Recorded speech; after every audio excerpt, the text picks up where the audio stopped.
everyone, welcome or welcome back to my channel. My name is Beth, also known as Bemy's Bookshelf, and today we are going to be talking about the 67 books that I read in 2024. This is the first time I've done a full yearly reading wrap up, and I'm so excited to talk to you about the books I've read. I will keep each book short and I will guide you to my monthly wrap ups if you do want to listen to the books in more detail, but otherwise let's just jump right into it. Quick side note for a second, I use Fable as well as Goodreads,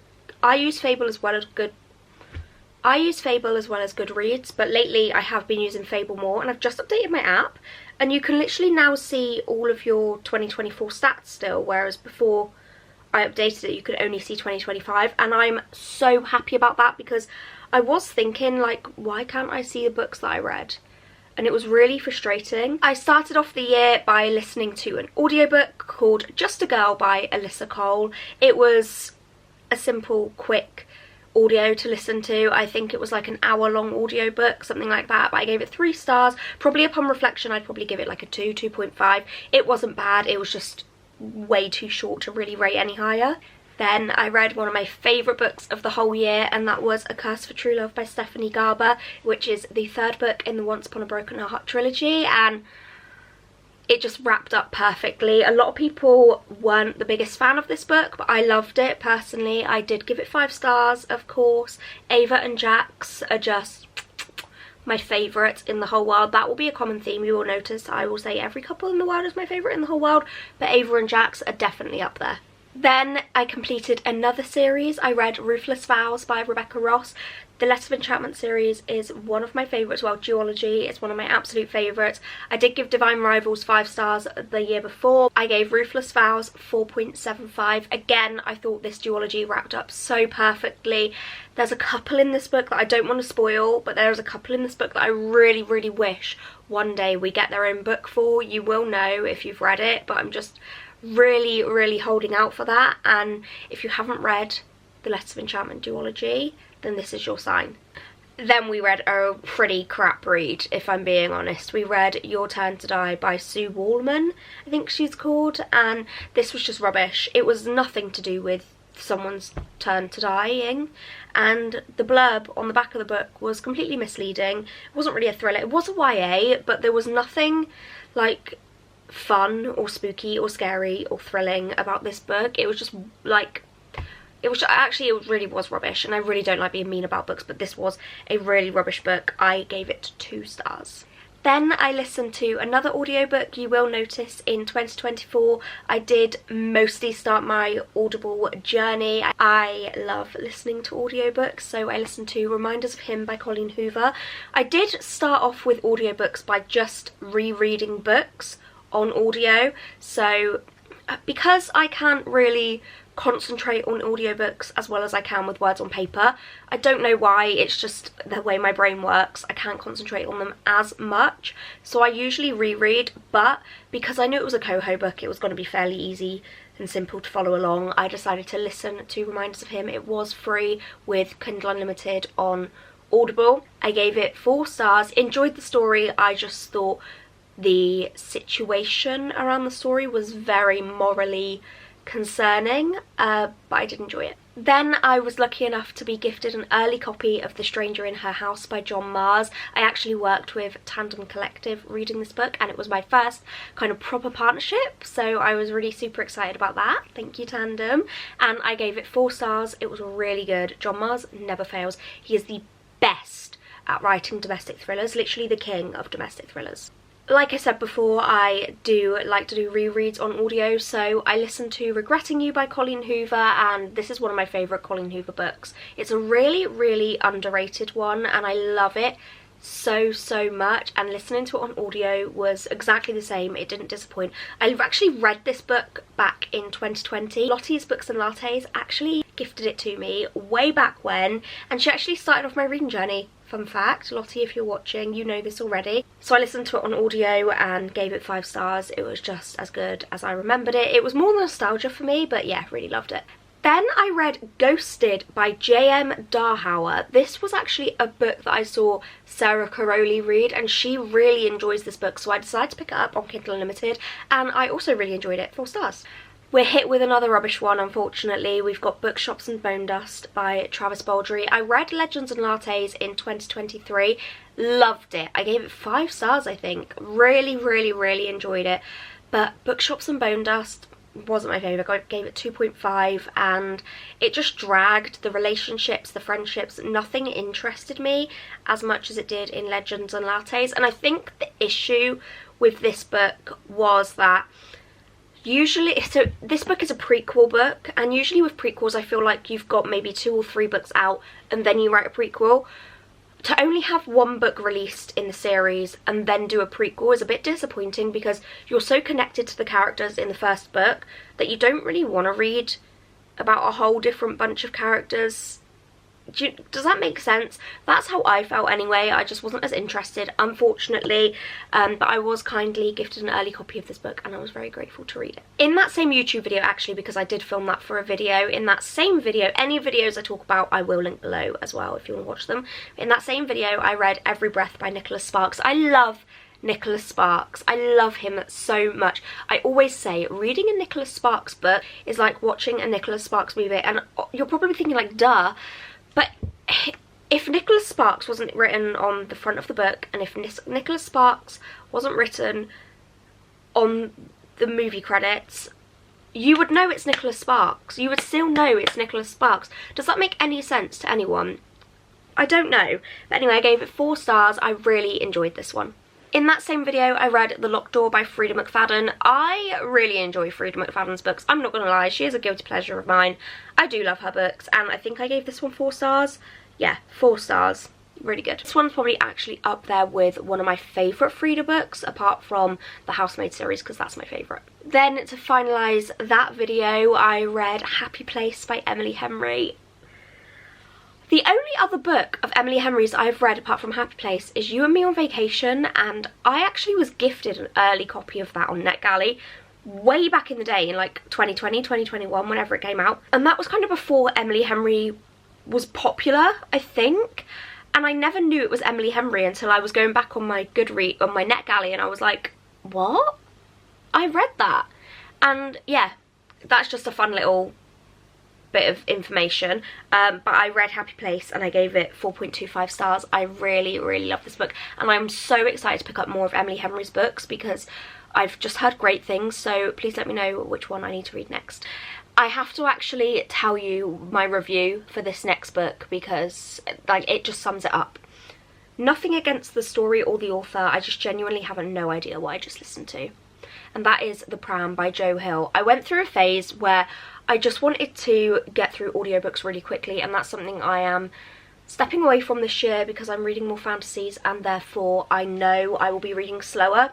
Besides the point, I just wanted quick audiobooks to read last year whilst I was in work. So Amazon had this short collection of 6 like short horror stories.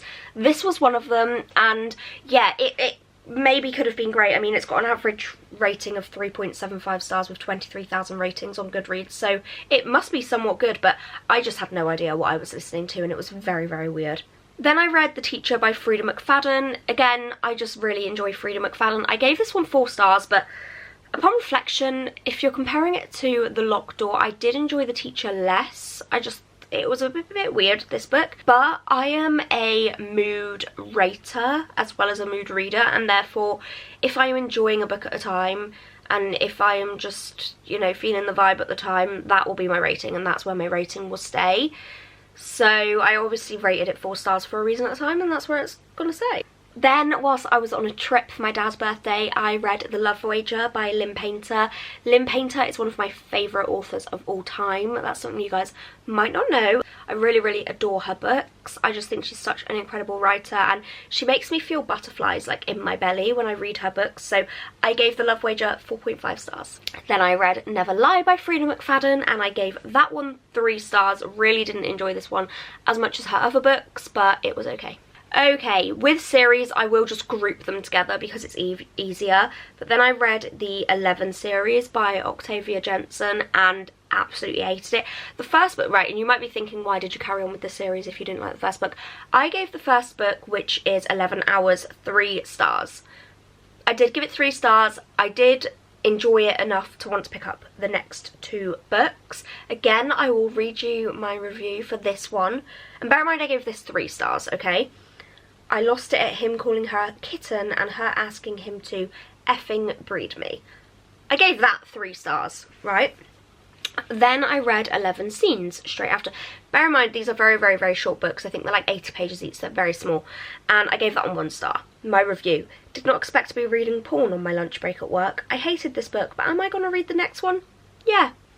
And that is what I did. I did read the next one called 11 Dates and hated that one even more, and that made me question why the hell I carried on with that series. And my short review for that one was every sentence of this book made me want to be sick. You know, it was my fault for picking up the books, but I have read an Octavia Jensen book before and I really did enjoy it, so I had high hopes for these, but never again. Never, never, never again. So I watched My Life with the Walter Boys on Netflix and loved it.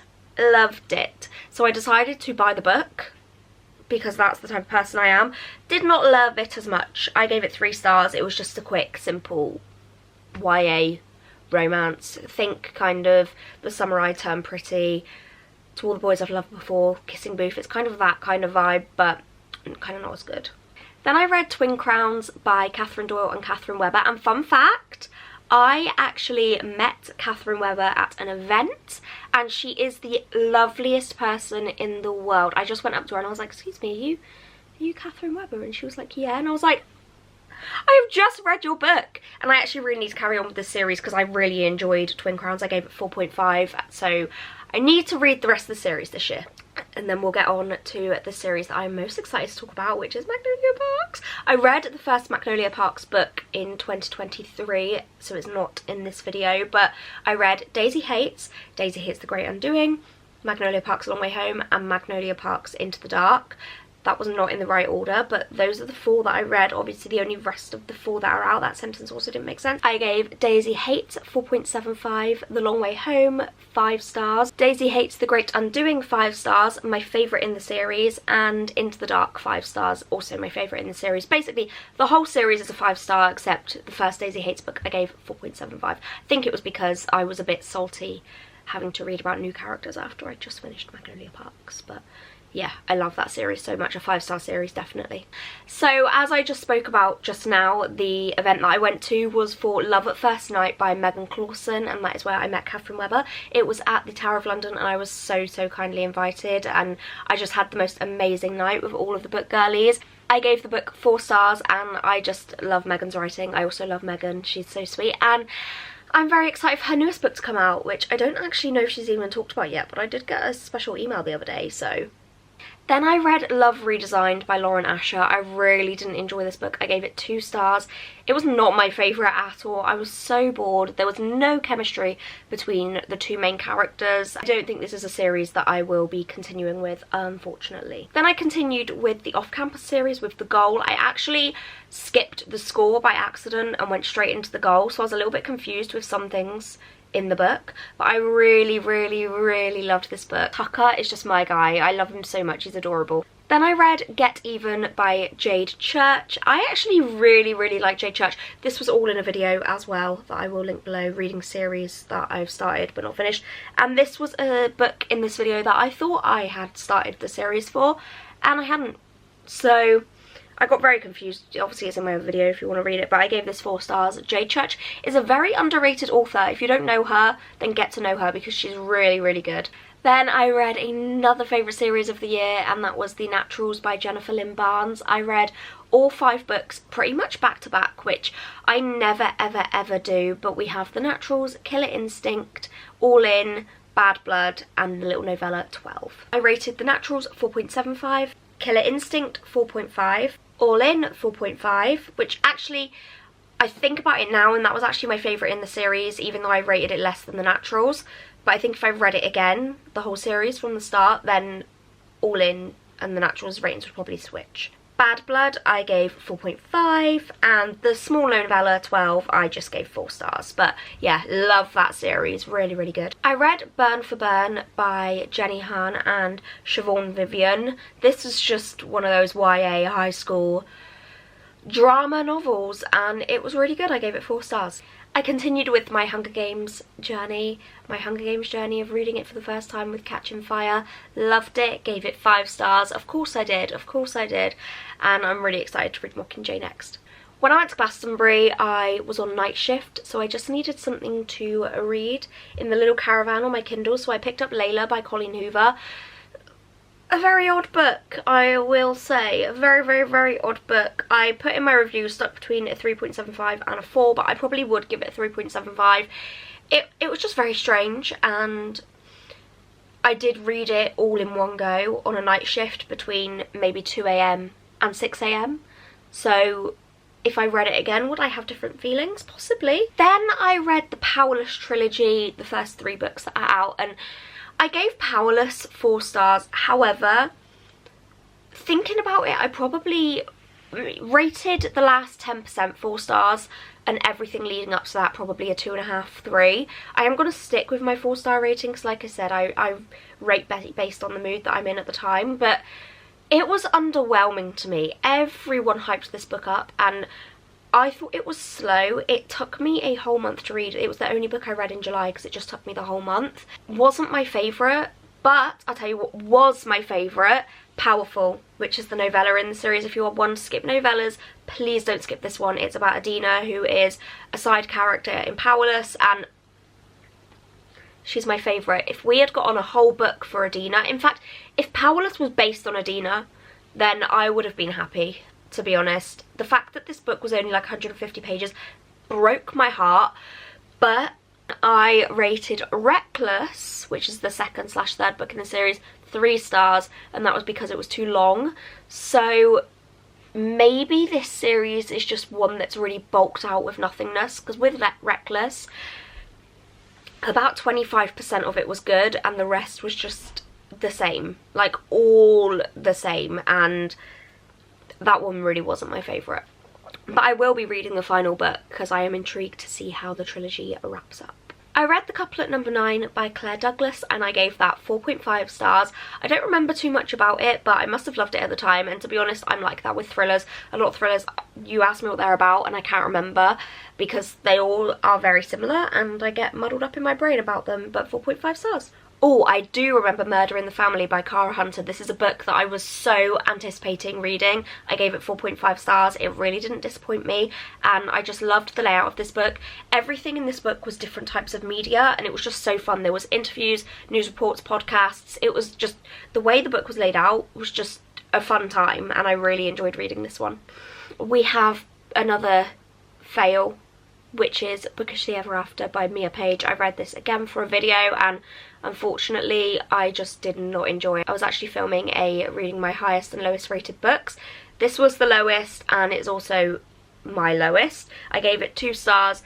The main character in this was called Lexi Austin, and the main male character in this was called James Dickens or something like that, and you can only imagine the amount of Jane Austen references in this book. It would have honestly been enough to like set you off, honestly. Something about me is I love a crime detective thriller. Love them, and I especially love when it's a series of books that can be read as standalones but it's all the same detective.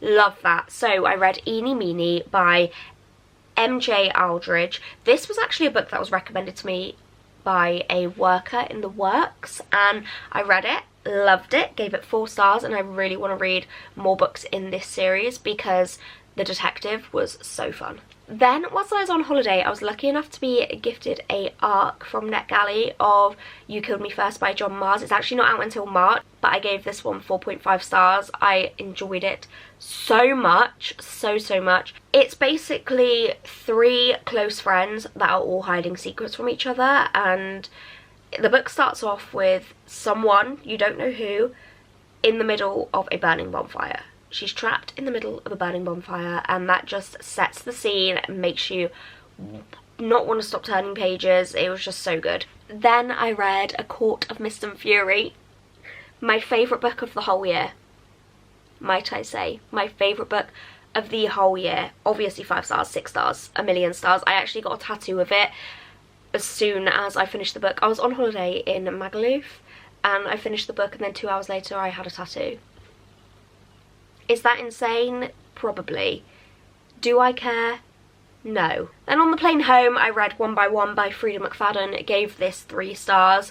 It wasn't the best. Probably, again, on reflection, I probably would have given it 2.5. But, you know, when you're rating on Goodreads and you don't have half-star ratings, so you have to kind of decide between a 2 or a 3. And I thought, you know what, I'll be generous, I'll give it a 3. And this was before I discovered Fable, so what can you do? Then I read The Accomplice by Steve Kavanagh. Again, Steve Kavanagh is an author that I love, and earlier when I was talking about how I enjoy when there's like a set of thrillers that you can read as a series or standalones, but it's all the same detective. So Steve Kavanagh writes about a lawyer called Eddie Flynn, and it's the same sort of thing. They can be read as standalones, but all of the novels are based on Eddie Flynn's lawyer firm, and he's just such a good character, and I gave this one 4 stars. I really enjoyed it. I really want to read more of Steve Kavanagh's books because they grip me straight away, and I always read them so quickly. Then for a video I read No, I didn't. Then I read Belladonna. I gave it 3.5 stars. It was kind of my first gothic romance-y book, and 3.5 stars I think is a good rating for a new genre. I did enjoy it. I'm very excited to carry on with the series, and I have heard it only gets better. Then for a video I read Cleopatra and Frankenstein by Coco Mellors. I gave this one 3.75 stars. It was a 4-star literally up until the last 2 chapters where I was bored out of my brain, and I thought, you know what, that deserves to be bumped down 2.5 stars, and now it's 3.75. Again, Frida McFadden. I read The Perfect Son. I gave that one 4 stars, and this was a book that I don't really hear too much about, but I really enjoyed it. We've got a few thrillers in a row here. I read The Wrong Sister by Claire Douglas. I gave it 4.5 stars. I love Claire Douglas. She is such a good writer. You know what? All the Claires are good thriller writers. There is plenty of Claires that write thrillers, and they're all very good. But particularly Claire Douglas, if you don't read her books, then please pick them up because she is very, very, very good. Oh, and then it was around Halloween, so I started reading horror scary books for a video. I started with Carrie by Stephen King, and this book was a bloody ride. I will tell you that right now. In like the first chapter, I was laughing my head off because, this sounds really mean, but it's not mean. The words that they use to describe Carrie are just nuts. She's like a big fat lard. She gets pads stuck to her pubic hair when she starts her period. Like, just the language that Stephen King uses in this book is very, very bizarre to me. But then I have to remember it was written in the 70s.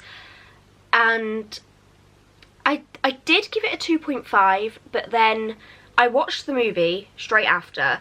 And then I sat and I thought, you know what, I'm going to change it to a 3. So I ended up rating it 3 stars. Would I ever read it again? Probably not. But would I watch the movie again? Yeah, I love the movie. Then I read The House That Horror Built by Christina Henry. I have never heard anyone talk about this book, but I found it at the charity shop and I ended up giving it 4 stars. I really enjoyed it. Then whilst I was in work, I just needed a quick little novella to read, so I read Natural Selection by Ellen Hildebrand and I gave it 3 stars. It was just a quick, easy read. Then I received Spectacular in the post, so obviously I had to read it. I laid on my bed for a good hour and a half, did not take my eyes up from the page, and I just read the whole thing in one sitting, laying. I read the whole thing at once. I gave it 4 stars. The illustrations in this book were so beautiful, and I'm not going to tell you what the book's about because if you haven't read Caraval, you won't want these spoilers, but you don't have to have read Once Upon a Broken Heart to read Spectacular, but you do have to have read Caraval. To finish off my reading horrors video, I read Hidden Pictures by Jason Rekulak. This book was a roller coaster. This book was so good. I gave it 5 stars. The illustrations in this book were absolutely terrifying and I was scared to sleep at night, but I had such a good time. Okay, so then I read His and Hers by Alice Feeney, and I was actually reading this since April. I think we're at like October at this point. No, we're on November at this point, and I've been reading this book since April. So I was reading it on my Kindle and not enjoying it at all. Like I said, I think I read like 20% in like 6 months, something like that. I just really was not enjoying it, but I really don't like to DNF, which is another thing I'm changing this year. And a few of my peers really liked this book, so I was like, you know what, I'm going to power through. Really wasn't enjoying it, so I switched to audio in November and ended up giving it 4 stars. What do you know? So guys, If you're not enjoying a book on one medium, skip to the next. Then I read Fourth Wing and gave it 5 stars. Fun fact, I'm actually reading Iron Flame right now, and as we speak, it's mid-January, which means Onyx Storm comes out in a week. I'm so excited. I loved Fourth Wing. I listened to Truth, Truth, Lie by Claire McGowan on audio and did not enjoy it at all. I gave it 2 stars. I feel like the lighting's just got really dark. Weird.